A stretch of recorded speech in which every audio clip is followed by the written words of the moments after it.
Hello guys, আপনাদের দ্বিতীয় part চলে এসেছে। আর আপনারা বলেছিলেন যে বাইরের যে মুখটা দেখবেন, এর জন্য আমরা এসে পড়েছি বাইরের মুখ দেখাতে। আর আজকে আমরা একটু বাইরের মুখটা দেখাবো। দ্বিতীয় পার্টে প্রথম পার্টে বলেছিলাম যারা প্রথম পার্ট দেখুননি এখনই দেখে নেন, না হলে পুরো পার্টটা বুঝবেন না কি জন্য আমরা এই পুরো পার্টটা দিছি। আর ওই অর্ধেক পথে দেখবেন যে একটা ভালো একটা মুখ থাকবে, আর এখানে অনেক ভালো সিকিউরিটি গার্ড এমন আছে। আপনারা রাত্রে আসবেন না, অবশ্যই সকালের দিকে আসবেন বেশিরভাগই। আর এখন আমার কথা বলবো হচ্ছে আবু বকর। আবু বকর কথা বলো। আবু বকর ভাইয়া কথা বলো। যেখানে আমরা সামনে আটোর কথা বলো।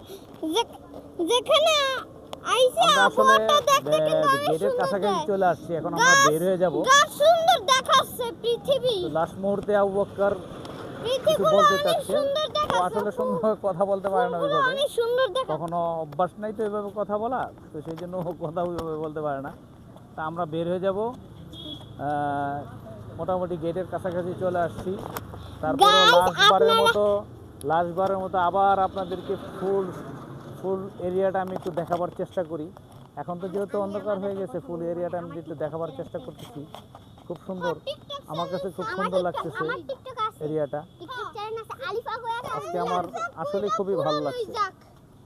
তো আপনারা আশা করি হয়তো আসবেন কখনো ঘুরতে, আসলে ভালো লাগবে। আমার ব্লকের কথাটা ওকে।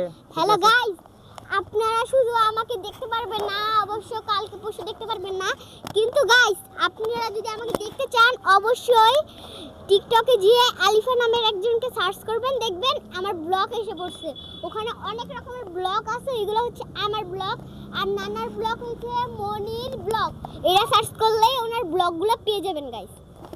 থ্যাংক ইউ তোমাকে। এবং আমার নাতনি উনিও ব্লগ করতেছে, আসলে আশা করি দোয়া করি উনি যেন বড় হয় এবং বড় হয় ভালো হয়, গাইস আপনারা দোয়া করেন যেন ওর মুখটা একটু ঠিক হয়, মানে ওর ভাষাটা একটু উচ্চারণ হয়, ওর একটু তোতলায় কথা বলে কিন্তু ওর মুখটা যেন উচ্চারণ হয়, এর জন্য অনেকভাবেই দোয়া করবেন। আবু বকর মাদ্রাসায় পড়ে, তো আসলে ও এখন পর্যন্ত ওইভাবে কথা বলা শিখে নাই, যে ওইভাবে যে মিডিয়াতে কথা বলতে হবে ওইরকম এখনো বুঝে না। আবু বকর ভাইয়া তোমার কেমন লাগছে এখানে আইসা? খুব ভালো লাগছে গাইস। আমরা আসতে আসতে এই পৃথিবীর এই আবহাওয়াগুলো অনেক সুন্দর, আবহাওয়াগুলো খুব সুন্দর লাগছে না তোমার কাছে? আমরা আসতে আসতে শেষ পর্যন্ত চলে এসেছি। এখন আমরা বাইরে গিয়ে আপনাদের বাইরে একটু আবহাওয়াটা দেখাই, যেন আপনাদের একটু চেনার জন্য সুবিধা হয়।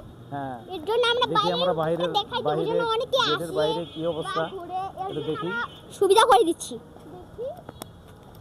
এই জায়গাটায় কোনো যাওয়া যায় না না, আসো এখানে যাওয়া যাবে না এই পাশের গাড়িটায়। এই যে দত্তন্য গবেষণা কেন্দ্র।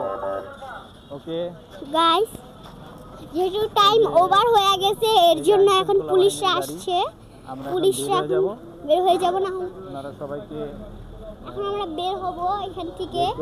আর বাইরে আমাদের বাকি পরিবাররা অপেক্ষা করছে গাইস। ভিতরে থাকা নিষেধ। গাইস আমরা শেষ পর্যন্ত চলে আসছি। আবু বকর দাঁড়াও সাইডে। আবু বকর সাইড হও। আসো ভাইয়া। তো আমরা হ্যালো গাইস, এখন আপনাদের শেষ মুখটা দেখাই দিলাম। দেখাই দাও না না শেষ মুখটা। এই মাত্র আমরা বেরে আসলাম। আলিফা হ্যাঁ শেষ, আমরা বেরে আসলাম। এখন আমরা মেইন রোডে চলে আসছি। এখন লাস্ট মুহূর্তে তুমি নাও, আমাকে তুমি দেখাইতে চাচ্ছ, নাও আমি কিছু বলবো। আসো এদিকে আসো। এ হচ্ছে আমার নাতি নাতনি, আমার কাছে আছে আমার নাতি নাতনি, তাদেরকে নিয়ে আজকে ঘুরতে আসলাম। তো আমার কাছে খুব ভালো লাগছে এই এরিয়াটা, আমি আগে কখনো আসি নাই। এটা হলো ধান গবেষণা ইনস্টিটিউট, খুবই সুন্দর। আবু বকর এদিকে আসো, খুবই সুন্দর। তো ভবিষ্যতে আপনারা আসবেন, আসলে ভালো লাগবে। এখানে আসলে ঘুরতে আসলে ভালো লাগে। এখানে কোনো টাকা পয়সা লাগে না, শুধু জাস্ট চৌরাস্তা থেকে এখানে রিক্সা ভাড়া যা লাগে 10-20 টাকা রিক্সা ভাড়া লাগবে। এখানে এসে নামবেন, ভিতরে ঢুকবেন, সারাদিন ঘুরবেন, কোনো সমস্যা নাই। সকাল থেকে সন্ধ্যা পর্যন্ত, সন্ধ্যার পরে আর ওনারা নিরাপত্তার কারণে থাকতে দেয় না, তো সেটা ভালো। আসলেই ভালো গাইস সন্ধ্যার পরে আসলে থাকতে এখানে দেন। ভালো, খুবই কারণ সুন্দর। অনেক সময় হ্যাঁ। রাত্রিবেলা অনেক বাচ্চারা ধর্ষণ হয়, এটা এখন দেখছেনই আপনারা। এর জন্য এটা অনেক ভালো একটা কথা, যেন এটা বন্ধ হয়ে যায় সন্ধ্যার পরে, এটা আরো অনেক ভালো এই জায়গাটা। এটা আমার কাছে খুবই ভালো লাগছে যে সন্ধ্যার পরে থাকতে দেয় না। ওকে, থ্যাংক ইউ গাইস, সবাই ভালো থাকবেন। আল্লাহ হাফেজ, গুড নাইট। আবু বকর, আয়েশা, আসসালামু আলাইকুম। আসো।